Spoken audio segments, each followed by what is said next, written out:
말씀으로 시작하는 축복의 하루, 오늘은 4월의 첫날 4월 1일 수요일입니다.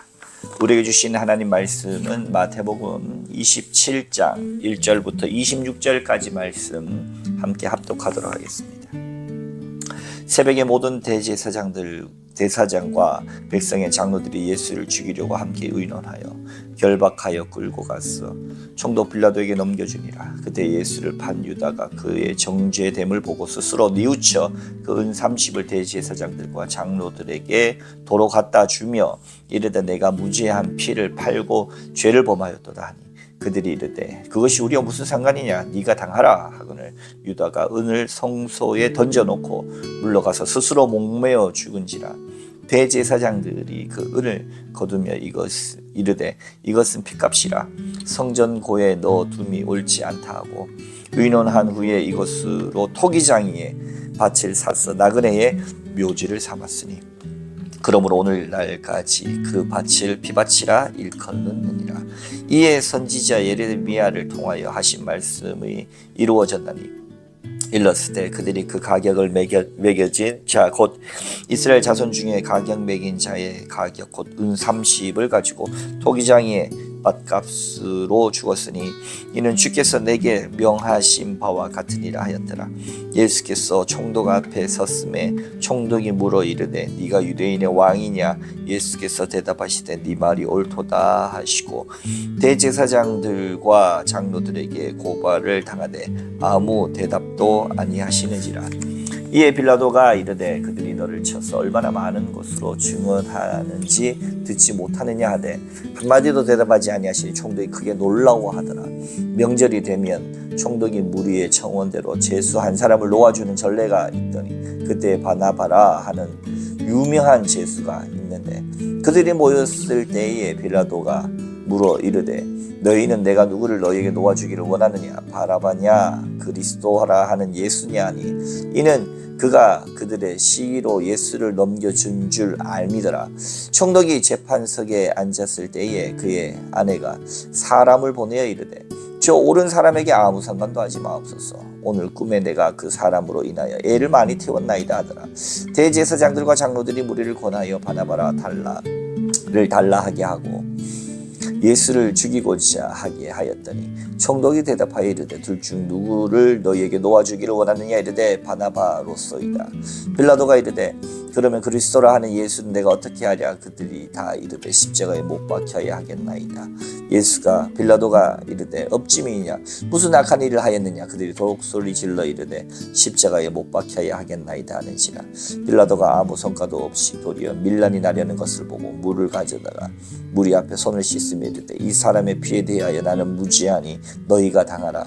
백성이 다 대답하여 이르되 그 피를 우리와 우리 자손에게 돌릴지어다 하거늘 이에 바나바는 그들에게 놓아주고 예수는 채찍질하고 십자가에 못 박히게 넘겨주니라. 아멘. 오늘 저 주님의 귀하신 말씀 앞에 서신 저와 여러분들 가운데 좋으신 우리 주님의 은총 평화가 가득하기를 축복합니다. 사형 집행권은 유대 사내들인 유대 최고 기구나 대제사장에게 허락되지 않았습니다. 사형 집행권은 당시의 모든 제국을 통치했던 로마에게 있었고 따라서 그곳에 이스라엘을 전체를 통치하러 보낸 총독 빌라도에게 사형 집행권이 있었습니다. 그러니까 그들 나름의 대제사장과 한 70여인 정도, 그러니까 총 한 71명으로 구성된 사내들이는 일종의 모든 권한은 있었지만 최종 권한을 가지고 있지 않죠. 그러니까 그들 안에서 어떤 종교적인 재판 또 뭐 사회 문화적인 총괄을 하지만 거기에서 예수를 죄인으로 낙인 찍고 그 모든 것을 가지고 빌라도에게 갔습니다. 그 장면들이 이렇게 나오는 거죠. 오늘 1절 말씀 새벽에 모든 대제사장과 백성의 장로들이 이건 이제 사내들인 공예를 이야기. 예수를 죽이려고 함께 의논했다. 그냥 뭐 어떻게 이게 이런 몇몇 사람들이 모이는 게 아니라 정식 재판인 거예요. 정식 재판. 결박하여 이제 정식 재판을 통해서 총독 빌라도에게 넘겨 준 것입니다. 그것을 통하여서 오늘 가룟 유다의 모습이 나오죠. 가룟 유다. 예. 그때 예수를 판 유다가 그의 정죄됨을 보고, 정죄됨을 보고, 그러니까 이 재판 결과를 보고 스스로 뉘우쳤다고. 은 30을 대제사장들과 장로들에게 도로 갖다 주면서 내가 무죄한 피를 팔고 고소를 한 거죠. 가룟 유다가 고소를 한 거죠. 죄를 범하였도다 하니. 그러니까 아무래도 뭐 예수님에 대해서 실망한 그 모든 것을 갖다가 이야기한 겁니다. 그 모든 것을 가지고 이래서는 안 된다. 이거는 예수가 지금 자칭 그리스도라 하면서 말이에요. 잘못됐다 고발한 거예요. 유다가. 내가 보니까 내가 잘못 고발했다. 이건 내가 고발자가 잘못이다. 어찌 보면 본인에게 큰 해가 있을 수도 있는데 이제 끝난 거예요. 끝난 일이 됐습니다. 그러니까 그 사람들이 대제사장 장로들이 그게 우리와 무슨 관계냐 이미 끝났는데 라고 4절에 이야기합니다.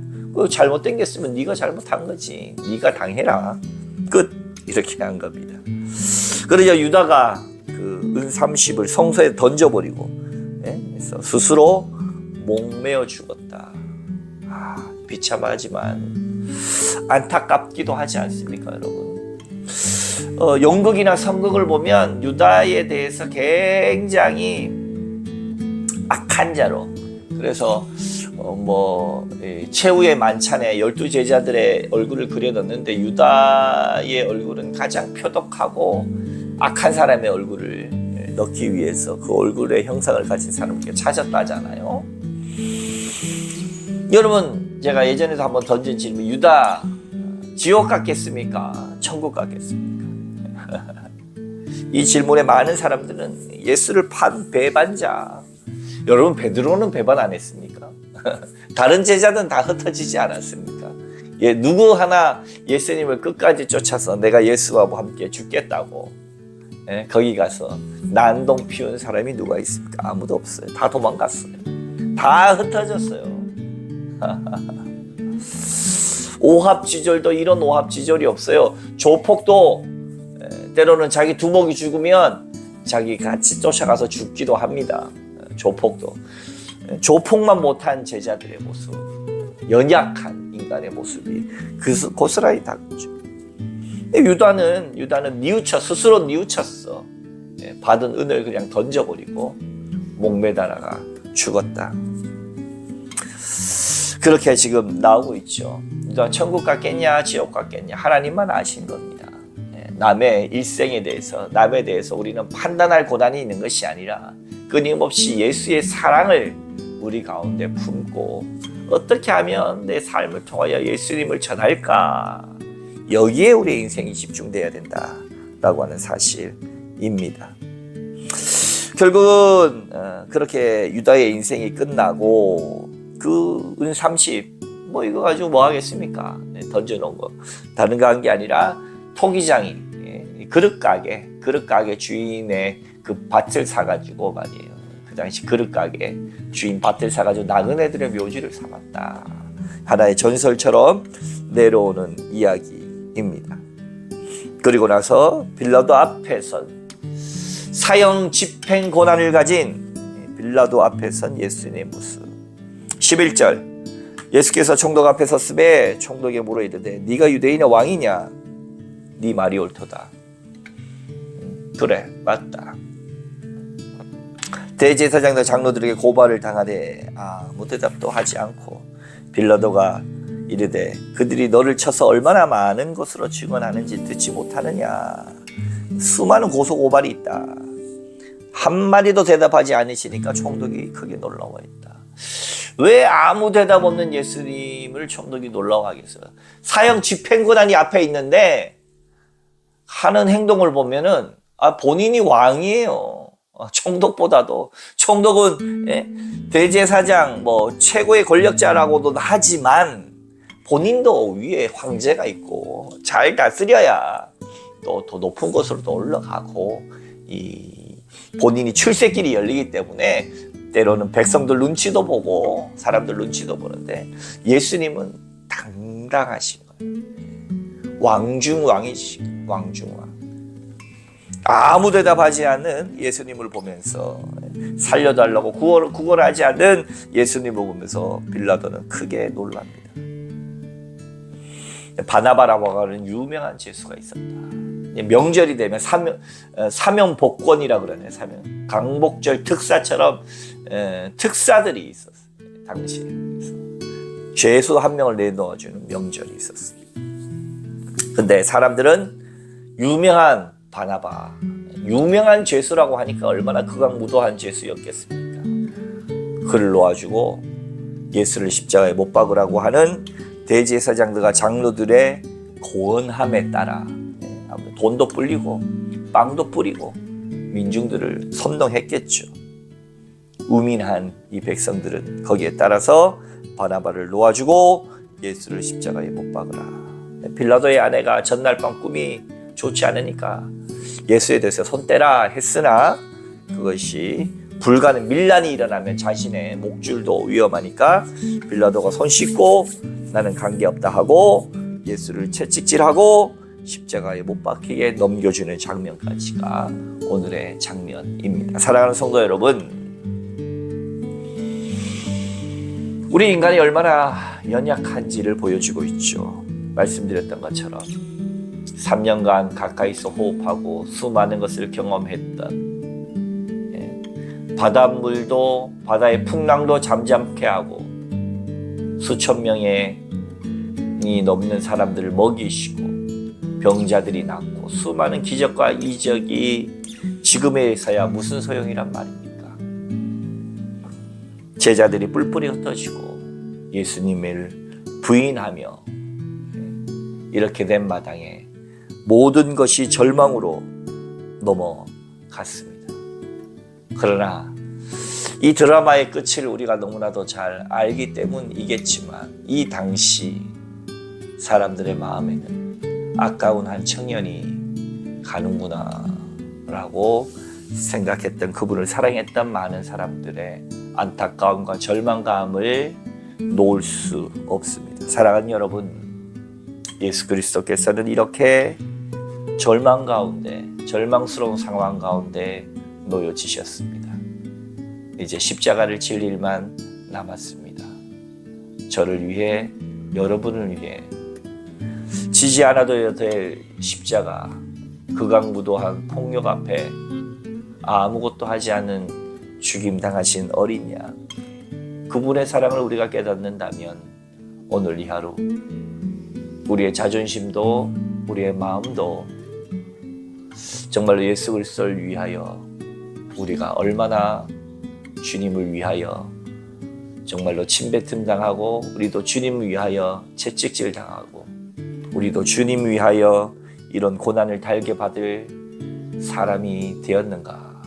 조금만 자존심 상해도 나 교회 안 나가, 이 교회 말고 딴 교회가 없나 뿐만 아니라 내가 사업을 하든 직장을 다니든 뭘 하든 그리스도인이라고 하면서도 조금만 내 자존심 상하고 뭐 해도 내가 아무리 예수 믿는 사람이지만 손해봐서는 안 되지 라고 하며 득달같이 달려들었어. 날 향한 예수 그리스도의 사랑은 온데간데 없고 내 혈기대로 내 자존심대로 살았던 내 삶을 다시 한번 돌이켜보며 나는 예수 위하여 얼마나 나 자신을 내려놓고 부인했던가, 주님의 말씀과 주 예수님을 전하기 위해 내 전 삶을 어떻게 헌신했던가 반성하며 회개하며 돌이켜지는 이 고난주간 되시기를 주님의 이름으로 축원합니다. 함께 기도하겠습니다. 내 너를 위하여 몸버려 죽었건만 너 날 위해 무엇 하느냐. 이 말씀 앞에 우리는 헛똑똑이들이 다 돼서 똑똑한 척은 다 하고 있지만 주의 사랑을 진실로 우리의 삶으로 전하지 못하고 너무나 똑똑해서 주님 같은 삶을 살지 않는 우리를 주님 불쌍히 여기시고 우리의 삶을 회개하여 주님을 바라보는 인생들 다 될 수 있도록 인도하여 주시옵소서. 예수님 이름으로 기도합니다. 아멘.